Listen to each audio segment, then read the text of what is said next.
여러분은 예수님을 어떻게 믿으셨습니까? 이 질문은 우리가 요한복음 강해에 들어가면서 아마 여러 번 질문했고 그 답을 찾아가는 시간도 참 많이 가졌었습니다. 그러나 다시 한번 묻고 싶습니다. 여러분은 예수님을 어떻게 믿으셨습니까? 실제로 니고데모의 얘기는 이 주제를 다루었고 오늘 본문도 사실 그 주제를 다루죠. 요한복음, 아니 성경 전체는 언제나 동일한 얘기를 합니다. 우리가 믿을 수 있는 것이 아니었는데 하나님이 우리를 믿게 해 주셨다. 그래서 요한복음의 특히 니고데모의 주제였죠. 아노덴, 거듭나, 위로부터 주어지는 은혜가 아니면 절대 알 수가 없다. 오늘 우리는 그 얘기를 하려고 하는 겁니다. 사마리아 여자가 어떻게 믿게 되었는가? 아노덴, 예수가 믿게 해주셨다. 오늘 우리가 새 예배인데요. 우리가 올 한 해도 내가 믿는 것이 아니라 믿어진 것을 어떻게 누리는지를 고민하며 주께 더 가까이 나아가는 시간 함께 가져보고 싶습니다. 여러분과 제가 사마리아 여자에 대한 얘기들을 좀 오랫동안 지금 나누고 있는 중입니다. 그러나 실제로 사마리아 여인과 예수님에 대한 전반기와 후반기로 나눌 수 있다는 거 여러분 조금 잡혀지시는지 모르겠습니다. 전반기는요, 예수님께서 이 여인을 처음 만나고 물이라는 매체를 통해 이 얘기를 시작하면서 핵심 주제는 예배로 들어가게 됩니다. 그래서 우리가 저번 주 이제 전반기 설교 마지막이었죠. 예배가 무엇인지를 듣게 되었지 않습니까? 예배는 형식이 아니고 뭔가 정성이 아닌 그리스도를 누리고 즐거워하는 시간이다라는 얘기를 해드렸습니다. 그래서 예배라는 주제를 다루는데 사실 전반기의 핵심 주제는 무엇을 예배하는가라는 질문이죠. 실제로 사마리아 여인을 포함하여 세상의 많은 사람들은 모두 다 예배하는 자들입니다. 우리는 그것을 부정할 수 없다는 거지요. 누구나 다 예배합니다. 물리적으로는 종교를 가진 사람들이 다 예배를 드리죠. 불자들은 예불을 드리고 저번 주 설교 핵심이기도 하죠. 이슬람이나 수많은 종교인들은 다 그들이 믿는 신을 예배합니다. 예배라는 것이 예를 다하여 절한다. 그분을 나의 주인으로 섬긴다. 이런 뜻 아닙니까? 그래서 그분 앞에 엎드려 절하는 행위들은 모든 종교인들이라면 다 하죠. 다 예배를 드린단 말입니다. 그러나 사마리아 여인의 예배는 물론 신적 존재를 향한 예배도 있었지만 그 마음속에 자리 잡은 무언가가 예배의 대상이었다라는 얘기를 사실 우리가 한 몇 주에 걸쳐서 끄집어내면서 저번 주에 하이라이트로 터뜨렸던 것도 사실입니다. 그 여인에게 예배의 대상은 남편이었었죠. 사람이었었고 의존할 대상이었다라는 겁니다. 실제로는 신의 이름을 얘기하고 있습니다. 여자도 어디서 예배 드려야 합니까? 라고 얘기하지만 그 마음을 사로잡고 그 마음의 주인은 남성, 그가 의지할 대상이었다라는 거죠. 실제로 우리가 세상을 살아가면서 우리의 예배 대상은 하나님이라는 이름으로 나아갈진 모르겠지만 우리 마음의 중심을 차지하는 수많은 것으로 인하여 예배 대상이 대처될 때가 많다는 사실입니다. 누군가는 돈을 예배합니다. 하나님을 예배한다 얘기하지만 돈을 예배하기도 하고요. 누군가는 지금 이제 4월이 되면 총선이 다가오죠. 권력의 수렁 속에서 지금 너무너무 정말 징그러울 정도로 잔혹합니다. 얼마 전에 야당 대표가 부산에 왔다가 암살의 이 위협까지 당한 적이 있었지 않습니까? 이 권력이라는 것이 무엇인지 모르겠지만 물론 이제 그 흉기를 휘두르신 분이 그런 이유가 무엇인지는 아직 밝혀지진 않았지만 그 마음속에 있는 우상은 그가 쓴 8페이지에 본인 고백서라고 해야 됩니까? 아직 밝혀지진 않았지만 내용들이 드러나죠. 실제로 무엇을 붙잡고 있는지, 무엇을 생각하는지. 그에게 있어서 정치는 종교인 거죠. 이 정치 문제가 세상을 어렵게 했고 정치 문제가 나를 괴롭게 했고 정치 문제가 해결되지 않으니까 내가 이렇게 칼을 들어서라도 해결하고 싶다. 그리고 결국 내가 원하는 정치인이 세워지고 내가 원하는 정치가 회복되면 내가 좀 살 것 같다. 그의 마음에는 이 권력과 정치가 우상이 되어 있는 거죠. 힘 있는 자라고 권력을 숭배하는 게 아니다라는 거죠. 누군가는 사람을 쫓아갑니다. 새해가 되면은 다들 기도 제목이 자녀를 향한 기도 제목 아니면 우리 가정을 향한 기도 제목이 나올 수밖에 없죠. 그러면서 1년간 그 가족만을 위해서 살아가기도 합니다. 나쁜 것은 아니지만 마음의 중심에 신을 의지하는 마음이 있다 얘기해도 실제로 그 신은 내 자식, 내 부모, 내 사랑하는 사람 될 수 있다는 거예요. 실제로 이 사마리아 여자에게 신의 이름을 얘기하지만 그 마음속에는 남편이라는 신이 존재했는데 그 남편은 매번 바뀌었을 뿐 아니라 마지막에는 실제로 함께하지 않지만 또 그는 그 사람을 의지하고 있다라고 얘기하게 됐지 않았습니까? 그게 이제 4장 17절에서 18절 얘기였었습니다. 다 들은 얘기인데 한 번 더 리마인딩 해보십시오.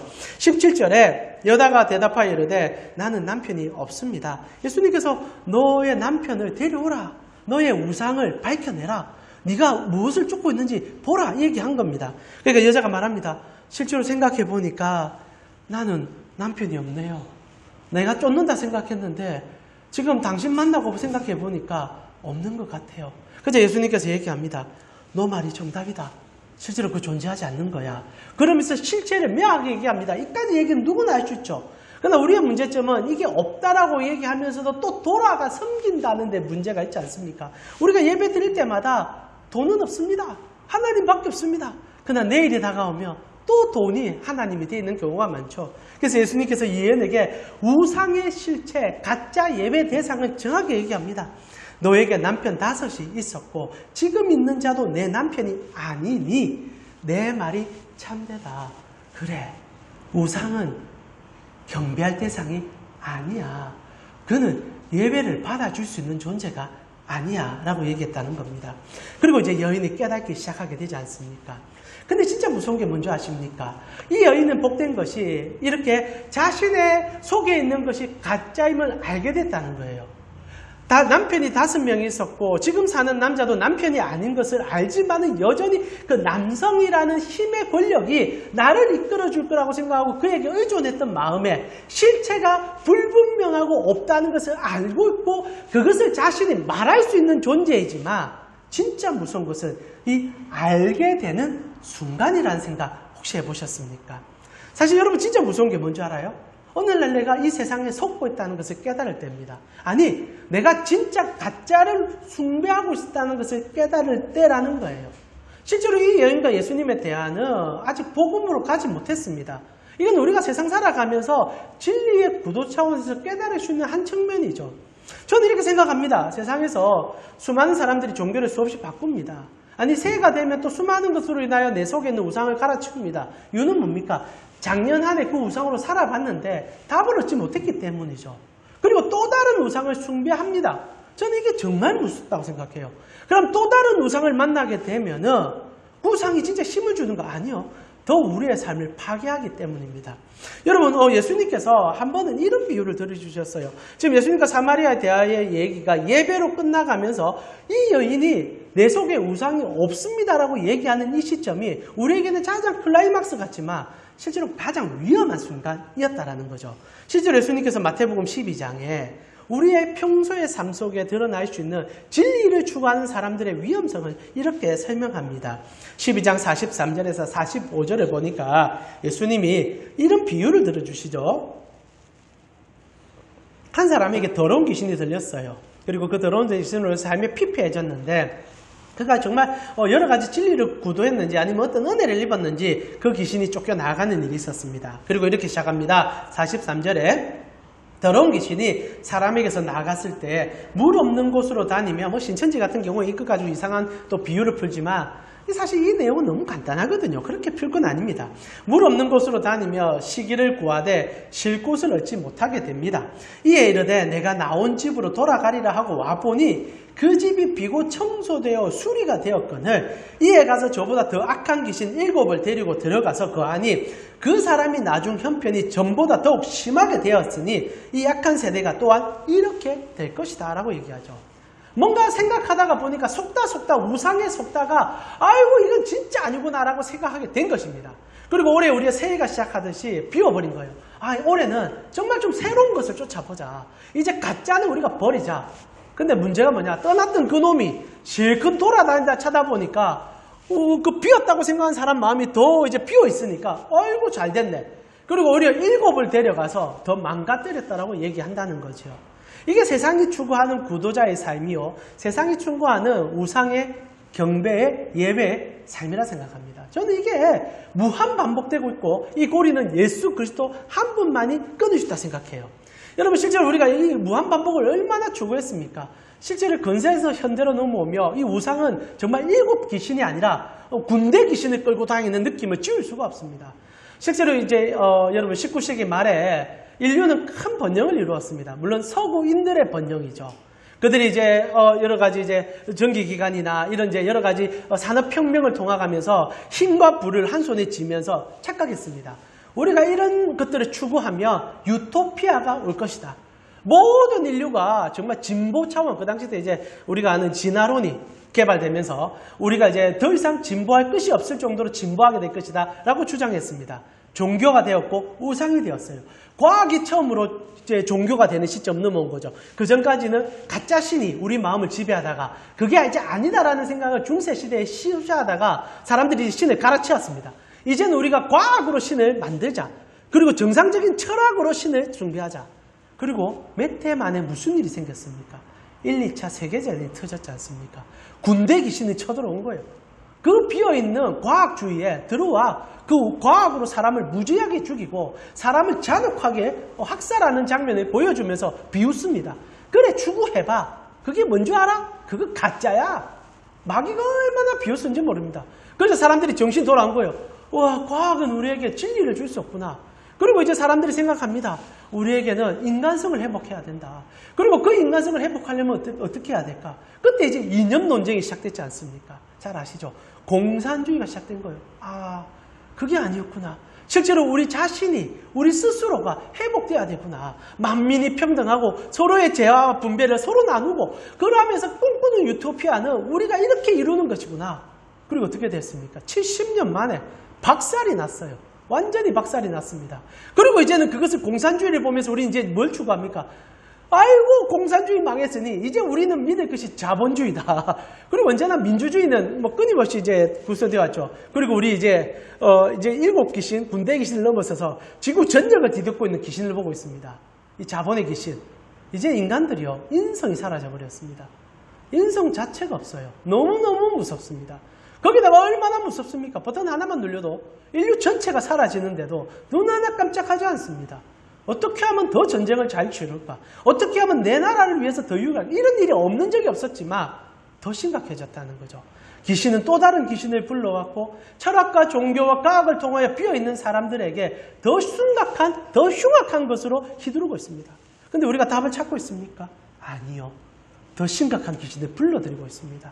이제 유전자를 바꾸려고 하는 거예요. 인간 몸에 손을 댑니다. 그리고 고치려고 하는 거죠. 정말 끝이 다가오는 것 같아요. 근데 말입니다. 이렇게 빈 여인의 지금 위급성은 우리가 생각하듯이 우리가 살아가는 인간의 종교생활을 보면 알 수 있지만 이 순간에 예배자를 제대로 만나며 인생이 바뀐다는 얘기가 오늘 이 사마리아 여자와의 상반기의 주제라는 거죠. 다른 예배 처소를 따라갈 것이 아니라 예수를 만나는 그 순간 진짜 변화와 삶의 행복이 찾아오는 거죠. 그래서 이 여인이 이렇게 얘기하잖아요. 물동을 우리 본문이기도 하지만은 28절에 여자가 물동이를 버려두고 동네로 들어가서 사람들에게 이르게 됩니다. 이 얘기는 우리가 다음 주 마지막에 더 깊이 풀게 되는데 우리 저번 주도 뭐 얘기했고 이 사실 구절 자체가 사마리아 여인에 있어서 많은 주제 중에 한 주제 중에 하나입니다. 실제로 예배 대상을 온전히 만나니까 이전에 그렇게 추구했던 남자도 사라지고 그 특히 사실 남자라고 표현되지만 그 남자를 통하여 그 여인이 추구했던 것은 사실 물동이었거든요. 먹고 사는 문제. 그리고 정말 내 인생에 있어서 이 목마르는 문제를 해결하고 싶었는데 그것을 버릴 만한 용기. 아니 나아가서 버림을 통하여서 사람들 사이에 들어가 자기 종교성을 인정받을 수 있는 은혜. 여기까지 들어갔단 말입니다. 이게 예수를 통하여 받은 구원의 기쁨이라는 거죠. 근데 말입니다. 오늘 이제 본격적으로 주제로 들어갑니다. 정말 주목하고 싶고, 사실 이 이제 전체 주제 중에 이제 하반절로 들어가는, 그러면 예배의 대상을 예수로 바꾸고 예세를 추구하게 되는데, 그럼 우리는 어떻게 예배의 대상인 예수를 만나게 되고 믿게 되냐는 질문을 해보자는 거죠. 우리는 지금 우리 기독교인이니까 이런 얘기 할 수 있습니다. 예수가 답입니다. 예수 믿으면 됩니다. 그럼 이 질문은 또 다른 질문을 불러오죠. 그럼 어떻게 믿을 수 있는 것이고, 그리고 믿어지지 않는 사람에게는 어떤 방식으로 이 예수를 소개해야 됩니까? 나아가 이 사마리아 여자는 어떻게 그 빈 마음을 가짜가 아닌 진짜 예수로 채울 수 있게 되었습니까? 이 질문을 우리가 하지 아니하면은 답을 찾을 수 없다는 거예요. 그런데 문제는요, 이 부분에 대해서만은 성경 굉장히 미스터리하면서 답을 어루뭉술하게, 두루뭉술하게 답을 한다는 거예요. 그게 우리에게 굉장히 어려움입니다. 이 여자가 어떻게 예수를 믿게 되고 진리를 예배하게 되며 인생의 변화가 시작되었습니까? 딱 한 구절로 얘기해버려요. 그게 오늘 여러분과 제가 올 한 해 붙잡을 주제라고 저는 생각합니다. 이렇게 시작하지 않습니까? 25절에 이제 질문이 시작됩니다. 이제 후반기로 치닫기 시작하는 거죠. 여자가 이르되 메시아 곧 그리스도라 하는 이가 오실 줄을 내가 아노니 그가 오시면 모든 것을 우리에게 알려주실 것입니다. 이게 이제 저번 주 주제, 저번 주 설교의 핵심이었죠. 우리는 예수를 예배해야 된다 이 얘기한다는 겁니다. 그러나 중요한 것은 그럼 어떻게 예수를 예배합니까? 이게 이제 예수님의 답에서 나옵니다. 우리 26절 같이 한번 읽어볼까요? 26절입니다. 같이 읽겠습니다. 예수께서 자, 예수님의 답은 너무나 심플했고 이 한 답에 이 여인은 믿게 됩니다. 예수께서 이르시되 내가 말하는 내가 그라 하시니라. 이게 뜻입니다. 어떤 논증 그리고 어떤 변명, 어떤 설명이 없습니다. 물론 여자는 고민했습니다. 메시아가 있으면 내가 그분으로 회복될 것 같습니다. 더 나아가서 내가 온전한 예배 대상을 찾아 예배만 하면 내 인생의 목마름이 사라질 것 같습니다. 말은 다 맞습니다. 그러나 그 진리 되신 예수를 어떻게 찾냐는 거죠. 그 목마름은 누구나 다 갖고 있는데 어떻게 찾을 수 있냐는 거죠. 그러나 예수의 대답은 심플하죠. 내가 그니라. 여기서 끝나버렸다는 겁니다. 물론 우리가 저번 주에는 이 얘기를 통하여 예수 한 분을 붙잡아야 된다는 얘기로 마무리했습니다. 그래서 우리는 더 깊은 신학적 진리로 들어가는 거죠. 예수는 답을 합니다. 오늘도 우리에게 답을 합니다. 내가 그다. 근데 여러분 이 말이 무슨 말인 줄 아시겠습니까? 이 말이 무슨 말입니까? 에고 에이미. 에고 에이미. 그 말입니다. 자, 이제부터 조금 어렵진 않지만은 이성적 판단이 아닌 신앙의 고백과 믿음의 고백으로 들어가 봅시다. 지금 예수님께서 이 여인에게 하시는 말은 심플합니다. 내가 그다. 근데 여러분 요한복음 우리가 꾸준하게 읽게 되면 이 주제를 가지고 논박하는 것을 보게 됩니다. 첫째로 예수님께서 영어로 표현하면 I am, 우리말로 표현하면 난 내다 끝이에요. 내가 그다라고 되어 있지만은 나다 이거 끝이죠. I am 나다 이건 말입니다. 말이 꼬였습니다. 나다라는 말이 끝인데 예수님께서 이 나다라는 내가 그다라는 표현을 가지고 총 7가지의 예화를 들어주는 게 요한복음의 또 큰 주제입니다. 나는 목자다. 나는 양의 문이다. 나는 포도주다. 나는 가지다. 이런 얘기를 통하여 나는 그다라는 것을 논증하는 얘기로 들어간다는 거죠. 어떻게 보면 오늘 그 첫 시발점이 이 얘기입니다. 내가 그다. 그러고 나서 이제 7가지로 내가 그 뜻이 무엇인지를 설명해 나간다는 겁니다. 근데 말입니다. 이 내가 그다라는 얘기가 뭐냐라고 얘기할 때 이 얘기를 제일 먼저 한 사람이 있죠. 한 사람이 아니죠. 한 분이 계시죠. 누굽니까? 우리 하나님이셨다는 사실이죠. 내가 그다. 여러분 모세의 이야기를 저희가 끊임없이 얘기했었습니다. 모세가 하나님을 처음 만났을 때 하나님께 했던 질문이 있습니다. 여러 가지 질문이 있지만은 그 중에 가장 큰 질문은 하나님의 이름이었었지 않습니까? 그 얘기를 조금 보면은 오늘 예수님의 얘기가 이해가 되어지기 시작한다는 거지요. 여러분 모세가 하나님을 만났을 때 떨기나무에서 그 음성을 듣고 하나님께 나아가면서 그가 처음으로 던진 질문이 이겁니다. 11절에 출애굽기 3장 11절에 이런 질문을 해요. 모세가 하나님께 아뢰되 내가 누구이기에 바로에게 가며 이스라엘 자손을 애굽에서 인도하여 낼 수 있습니까? 라고 질문하는 거예요. 이게 이제 사실 모세가 하나님을 만났을 때 첫 번째 질문이고 사마리아 여자가 예수님을 만나서 했던 질문이요. 오늘날 살아가면서 모두도 빠짐없이 하는 그 질문입니다. 나는 누굽니까? Who am I? 나는 누굽니까? 나는 도대체 왜 존재해야 되고 나는 왜 태어났고 나는 왜 살며 나는 이 직장에 왜 존재하고 나는 왜 이 일을 하고 있어야 합니까?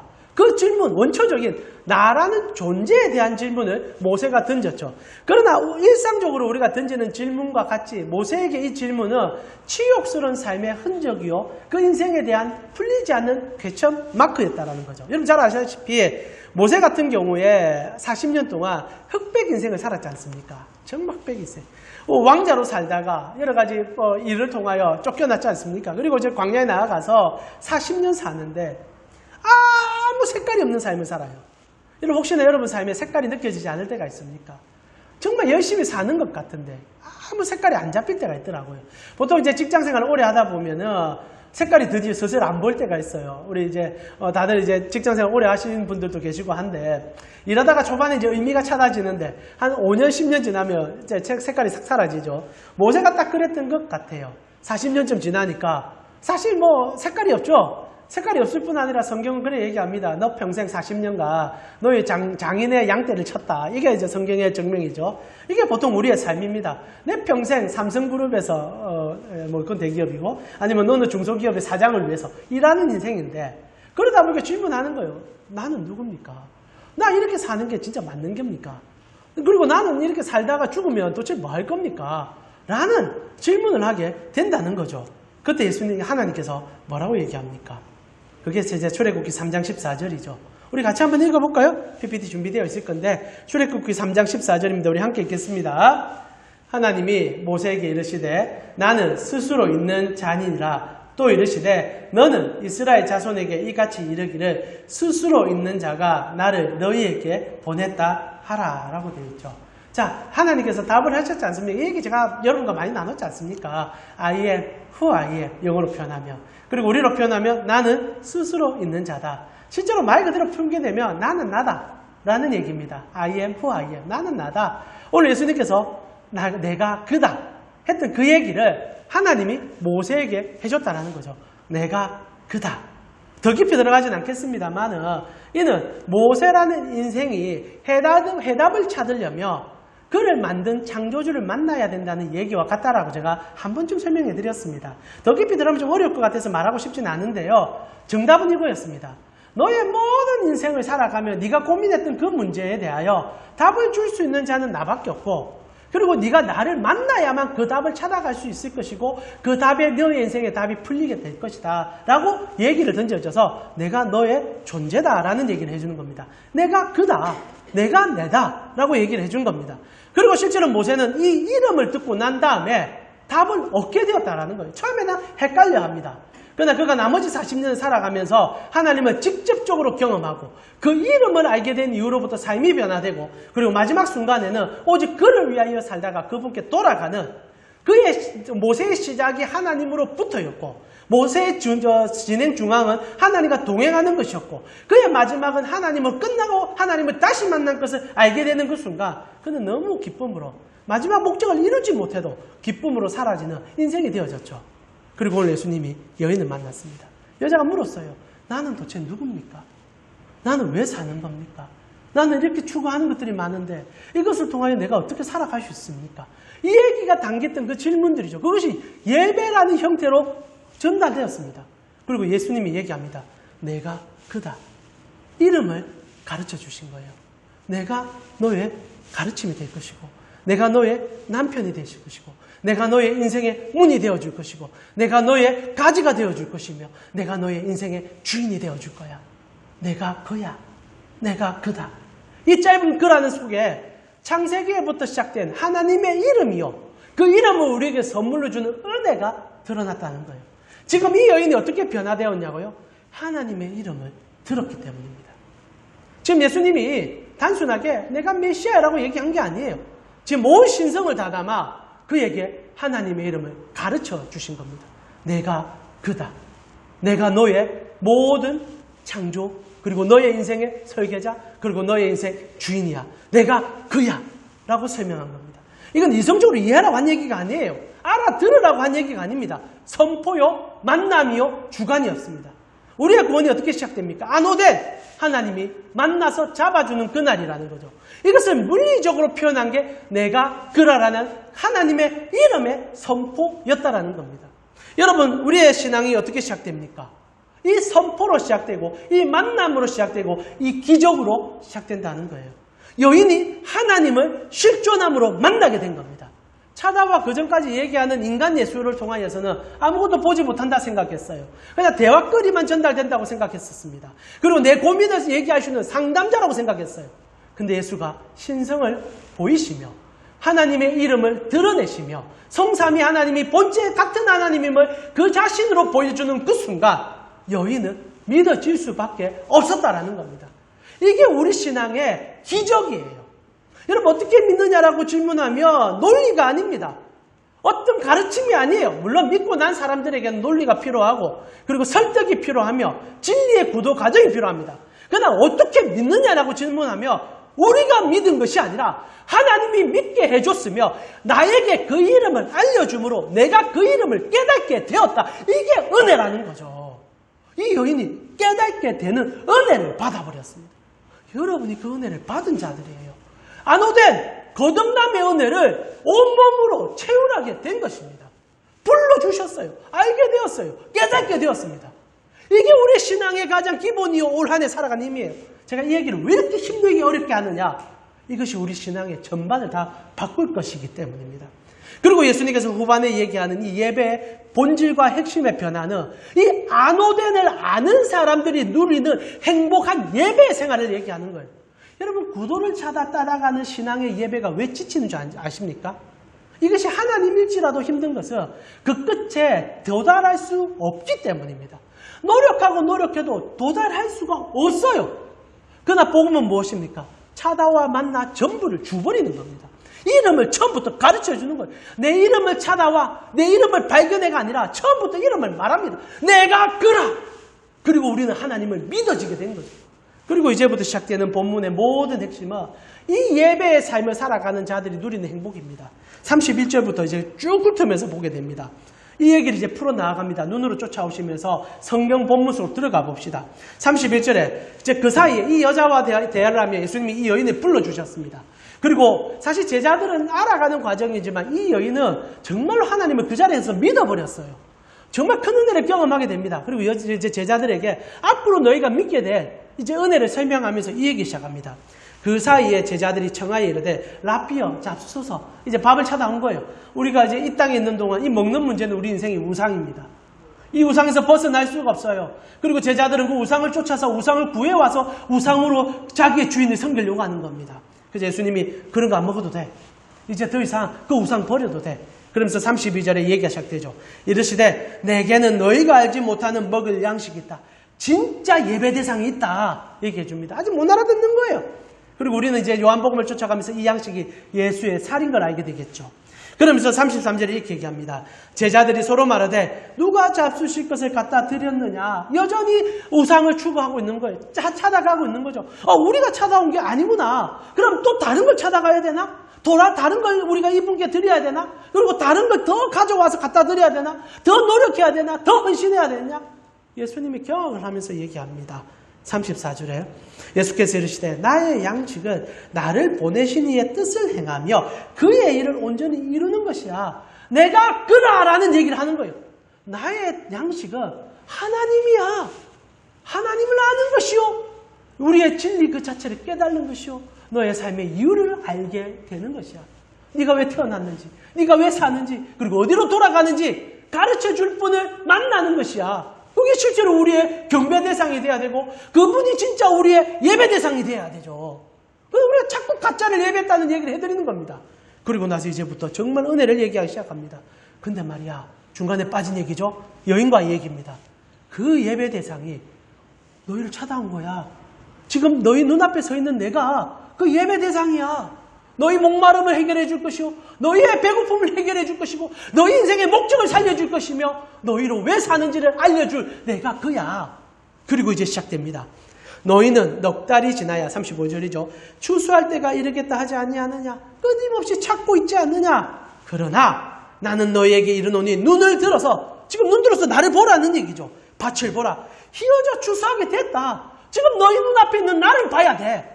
떡 더 찾으러 다닐 필요가 없어. 내가 떡이야. 내가 생명수야. 내가 너의 공급자야. 내가 그야. 라고 얘기하는 거예요. 그리고 이제 얘기합니다. 거두는 자가 이미 삭도 받고 영생에 이르는 열매를 모으나니 내가 다 할 거야. 너희 찾지 마. 내가 다 해줄게. 나는 벌써 내가 다 받았어. 그리고 내가 너희에게 다 제자들 모았잖아요. 그리고 이는 뿌리는 자와 거두는 자가 함께 즐거워하기 위함이다. 이게 우리의 은혜입니다. 내가 이렇게 하는 이유가 뭔지 아니? 내가 너희에게 내 이름을 가르치고 내가 너희에게 나를 나타내고 내가 너희에게 구원을 선물하는 일은 내가 너희와 즐거워하고 싶어서 너희가 찾아가는 그 수고를 줄인 거는 내가 너희에게 기쁨을 주고 싶어서 우리의 예배는 찾아가는 구도가 아니에요. 이 씨가 씨름하고 울고 뒹굴면서 주님 어디 계십니까? 하는 게 아니에요. 주님 여기 계시군요. 주님 나와 함께 하시군요. 내가 당신의 주심으로 기뻐하고 올 한해 당신의 손을 붙잡기에 행복해하고 나의 삶에 가장 어려울 때 내 옆에 계신 당신으로 즐거워할 수 있는 것이 나의 예배군요. 그 얘기한다는 거죠. 그리고 이 37절에 그런즉 한 사람이 신고 다른 사람이 거둔다는 말이 맞다. 인자로 온 내가 너희 대신 죽어줌으로 너희가 다 이제 걷게 될 거야. 구원은 완성되었고 하나님의 이름은 물리적으로 나를 통하여 너희에게 전달될 거야. 너희가 믿는 것은 내가 너희에게 왔기 때문이야. 그리고 우리 38절 같이 한번 읽어보겠습니다. 38절입니다. 내가 너희로 노력하지 아니한 것을 거두러 보내었노니 다른 사람들은 노력하였고 너희는 그들이 노력한 것에 참여하였느니라. 자, 여기서 다른 사람이 노력했다는 게 어떤 성도들의 노력이 아닙니다.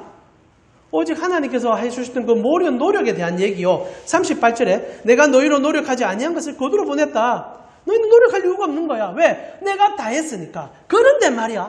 저 지금 아직도 우상을 숭배하는 자들은 모두 노력하잖아. 정말 미친 듯이 살잖아. 그런데 그 끝에 아무것도 없는 거야. 너희는 그래 살면 안 돼. 너희는 내가 노력한 것에 참여하면 돼. 이게 예배야. 그래서 예배는요. 그냥 기뻐하시면 돼요. 아, 내가 뭘 해야 될까? 아, 그것도 고민하면 좋습니다. 그건 우리가 다음 주에 얘기할 거예요. 그것도 여러분 이렇게 설교 끝내고 나면 아무것도 안 해야 되겠네. 아무것도 안 할 수가 없게 되는 게 예배죠 또. 들었는데 이 좋음을 아는데 기뻐하는데 여러분 너무너무 좋은 거 있으면 말할 막 힘이 안 쏟던가요? 막 너무 좋은 거 있으면 말하고 싶지 않던가요? 그러나 내가 예배 속에 임하는 거지 뭔가 노력해서 찾아가지고 더 노력하겠다는 것은 우리의 예배의 본질이 아니다라는 것입니다. 자, 말씀을 좀 마무리하면서요. 여러분 하나님이 우리를 불러주셨습니다. 그리고 만나주러 오셨습니다. 이게 우리의 구원의 시작인 것을 여러분 다 알고 계십니다. 그런데 왜? 그거 알면서도 끊임없이 가짜신을 추구하는 그 열정에 사로잡혀서 그 열정으로 나를 비교하고 세상과 비교하고 그 가짜 것을 쌓고 있는 사람들로 인하여 나이가 주눅들 이유가 어디 있습니까? 누군가는 세상의 부를 통하여 자신을 드러내며 우상을 자랑합니다. 여러분 우리는 그것으로 즐거워하지 않습니다. 누군가는 권력의 손을 잡아서 휘두르는 것으로 내가 이런 힘이 있다는 것을 이게 내가 믿는 신이 준 거라고 자랑합니다. 우리는 거기에 휘둘리지 않습니다. 우리는 오직 지금 나와 함께하는 그들이 끝없이 말하면서 그 끝에 있을 행복이 아니라 지금 내가 만난 그 행복 때문에 웃고 있어도 감사하고 없어도 감사하는 삶의 은혜를 누리게 되었다는 겁니다. 이거는 세상에 단 한 번도 줄 수 없는 것이고 발견할 수 없는 은혜 아니겠습니까? 결국 우리는 예수가 심은 것을 누리는 인생이요. 그 인생을 맛보는 것이 이 예배만 할 때 올 한 해 예배가 그 기쁨을 찾아가 기쁨으로 나아가 기쁨으로 살아내가는 삶이 되지 않겠습니까? 주님이 오신 것은 우리에게 즐거움을 주기 위함이었습니다. 사랑하는 우리 가운 식구 여러분, 2024년 즐거운 예배를 드립시다. 정말 즐거운 예배를 드립시다. 물론 여러분 오늘 우리가 정말 많이 안 오셨습니다. 그리고 올 한 해 아마 이 상반기는 좀 우리가 이렇게 비어있는 자리로 들을지 모르겠습니다. 그러나 우리의 시선이 우리의 채워짐이나 아니면 우리의 규모나가 아니라 정말 오늘 또 내가 말씀을 들었구나. 그리고 그 말씀으로 살아갈 수 있구나라는 가슴팀이 있다며 그 은혜가 여러분 안에 충만하지 않겠습니까? 이제 우리의 신앙은 부르심으로 시작함을 기억하며 그 가치로 평안과 안식을 누리는 삶으로 나아갈 수 있음을 기억하며 올 한 해 우리는 또다시 예수의 이름을 찬양하며 그분께 나아가기를 손해봅니다.